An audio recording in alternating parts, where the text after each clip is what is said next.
Après sa résurrection, Jésus n'est pas immédiatement monté vers le Père. Il s'est attardé.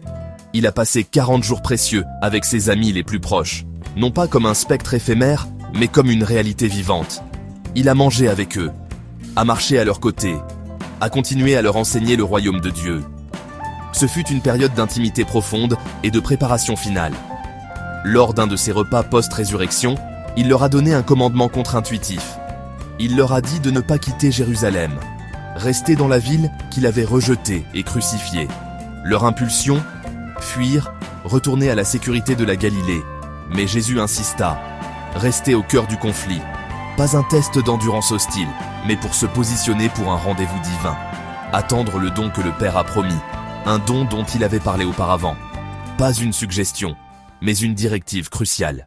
Jésus a ensuite détaillé la nature de ce don promis, en faisant un contraste frappant avec un rituel familier. Car Jean a baptisé d'eau, mais dans quelques jours, vous serez baptisés du Saint-Esprit. Les disciples comprenaient le baptême de Jean. C'était un acte extérieur de repentance, un lavage symbolique. C'était quelque chose qu'une personne faisait pour démontrer son engagement. L'eau est externe, elle nettoie la surface. Mais Jésus parlait de quelque chose de radicalement différent. Un baptême, non pas avec une substance, mais en une personne. Le Saint-Esprit lui-même. Une immersion intérieure, une saturation par sa présence et sa puissance. C'était la promesse d'une nouvelle réalité. Les prophètes avaient reparlé d'un jour où Dieu répandrait son esprit sur tout le monde. Et maintenant, ce jour était imminent. L'esprit, autrefois sur quelques-uns pour des tâches spécifiques, serait donné à tous les croyants. Non seulement une amélioration, être plongé dans la vie de Dieu, rempli de sa sagesse, son amour et son courage. Seigneur, est-ce en ce temps que tu vas restaurer le royaume à Israël? Pouvoir terrestre, renversement de l'oppression romaine. Pour eux, le royaume était géopolitique. Un roi, un trône, des frontières. Leur question, calendrier et ordre du jour. Il ne vous appartient pas de connaître les temps ou les dates que le Père a fixées. Limite cruciale, le calendrier appartient au Père. Pas des spéculateurs sur l'avenir, mais des participants à l'œuvre présente. Du quand au quoi. Libérés de l'anxiété, ancrés dans la mission. Le royaume, d'abord spirituel, un cœur transformé à la foi. Quand nous débattons sans fin, nous négligeons la mission urgente. Notre travail n'est pas d'être des chronométreurs divins, mais des témoins fidèles.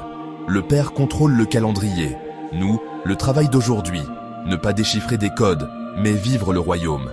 Aimer nos voisins, partager l'évangile, être agent de réconciliation. Voilà l'information cruciale, comment répandre sa réalité dans le monde. Après qu'il, court pause, eut donné ses dernières instructions cruciales, quelque chose d'extraordinaire s'est produit. Alors que les disciples le regardaient, il a été enlevé sous leurs yeux, et un nuage l'a dérobé à leur vue. L'ascension n'était pas secrète, visible, publique, majestueuse.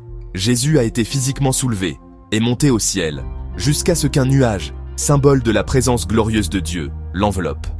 Un acte théologique, un point final à l'incarnation. Celui qui était descendu est retourné, dans son corps glorifié, au ciel. La visibilité a donné conclusion et transition claire. Son œuvre terrestre accomplie. Une nouvelle phase commence. C'était un couronnement. Il monta à la droite du Père, roi des rois, seigneur des seigneurs, intercédant pour son peuple, dirigeant les affaires de l'univers. Il l'avait vu, entendu, touché. Maintenant, il serait uni par la foi, par la présence du Saint-Esprit.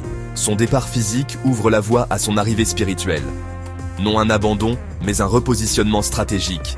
D'être avec eux, à être en eux. Nous approchons le trône de la grâce avec confiance. Ils étaient dans un silence stupéfait. Soudain, deux hommes vêtus de blanc se tinrent à leur côté. « Hommes de Galilée, pourquoi restez-vous là, à regarder le ciel ?» De l'émerveillement passif à la mission active. Ce même Jésus reviendra de la même manière que vous l'avez vu aller. Le même Seigneur, visiblement, physiquement, descendant des nuées en gloire. Cette bienheureuse espérance a soutenu l'Église pendant 2 millénaires. Nous vivons entre ces deux avènements. Cet espoir n'est pas une évasion, c'est le carburant de notre mission. Sachant que notre travail dans le Seigneur n'est pas vain. Un jour, tout œil verra le roi. Alors, les apôtres quittèrent le mont des Oliviers et rentrèrent en ville. Ils ont obéi, de la montagne de la révélation à la chambre haute d'attente. Une fois dans la chambre haute, ils se sont tous réunis constamment dans la prière. L'attente était active, ciblée, communautaire. Ils étaient environ 120, hommes et femmes, y compris Marie et ses frères. Ce temps a forgé leur unité et préparé leur cœur à la puissance promise. Nous voulons souvent la puissance publique sans la préparation privée. Dieu déverse sa puissance sur ceux qui obéissent, s'unissent et prient. Vous serez mes témoins à Jérusalem, en Judée, en Samarie et jusqu'aux extrémités de la terre.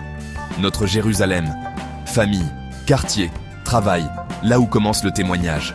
Notre Judée. Au-delà de notre cercle immédiat, parmi ceux qui nous ressemblent. Notre Samarie. Franchir des barrières sociales, culturelles, raciales et économiques. Les extrémités de la terre. Prier, donner, accueillir, participer à l'œuvre globale. Deux réalités, une mission à accomplir et un roi qui revient. L'espérance motive l'action, donne courage dans l'opposition.